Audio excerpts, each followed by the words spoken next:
So what is the Chaplet of the Seven Sorrows? What is the Chaplet of the Seven Sorrows? Good question.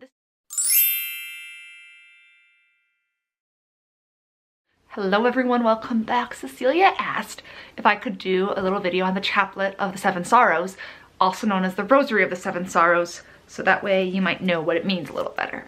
I have two chaplets here. This first one was one that I purchased. It has the Sorrowful Mother, and all of the decade type beads are, the front is the Sorrowful Mother, and the back is the sorrow for that one. So there's one here and it has the metal, 3 beads, a 4th bead that's set apart. Then it goes into the decades that aren't really decades because they're 7, not 10. So there's 7 beads, and then there's the decade bead, and then there's 7 more, and there's 7 decades of 7. So there's 7 sets of 7. That's the 7 sorrows one. And this one here, I purchased the beads and the metals to make one because I love the Seven Sorrows rosary so much. But you can pray this on a regular rosary as long as you make sure you count off 3 before you start each decade. So that way you're counting 7 by 7. So it's possible to pray it on a regular rosary. So today I was going to tell you a little bit about the devotion. So what is the Chaplet of the Seven Sorrows? What is the Chaplet of the Seven Sorrows? Good question. This devotion began in the Middle Ages. It's a devotion to Our Lady of Sorrows. It kind of fell out of use, and very few people remember that it existed besides some religious communities. And it came back during the Marian apparitions in Rwanda, Kibeho. And those are approved apparitions. And Our Lady asked the visionaries there to reintroduce this chaplet, this Rosary of the Seven Sorrows, and to pray it on Tuesdays and Fridays. So this is the chaplet. So let's see, what is it all about really? Good question, thank you for asking. It's about the 7 sorrows of Mary. I'm sure you've seen that image of Our Lady with 7 swords in her heart, and those represent her 7 sorrows. And this chaplet meditates on the 7 sorrows of Mary. So you're probably wondering, how do I pray this chaplet? Well, if you'd like, I can pray it with you guys and post that video too, so let me know if you'd like me to do that. You start with an act of contrition or an introductory prayer. There are a few different introductory prayer versions.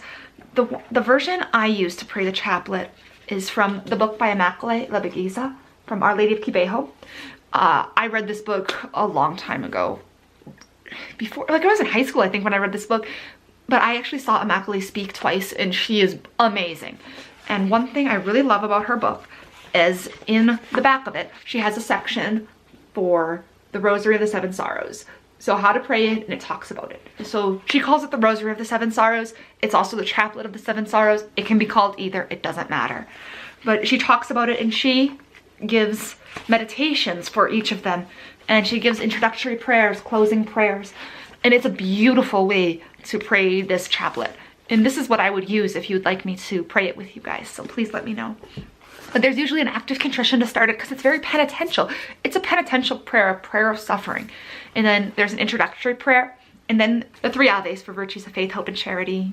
Or for whatever virtues you're praying for, whoever you're praying for, 3 Aves, 3 Hail Marys. Then you say the sorrow that you're praying for. You meditate on that sorrow. You pray 1 Our Father and 7 Hail Marys for each sorrow.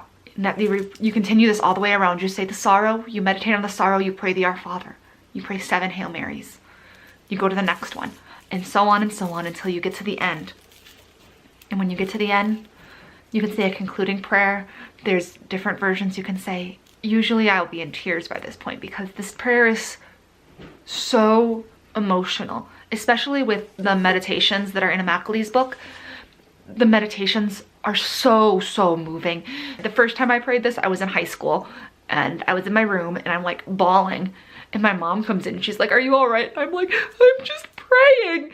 And so it's a very moving prayer. I pray it mostly during Lent because it's very penitential season, and I love the Seven Sorrows Chaplet, so I wanted to share it all with you. If you have any other questions you'd like me to address, especially during Lent when I'm vlogging every day in Lent, please leave them in the comments. Make sure you subscribe, and if you hit the bell, you'll be notified when I post new videos, because I'm not exactly sure what times they're going to go up, because like I've always said before, it depends on when I get them filmed and edited.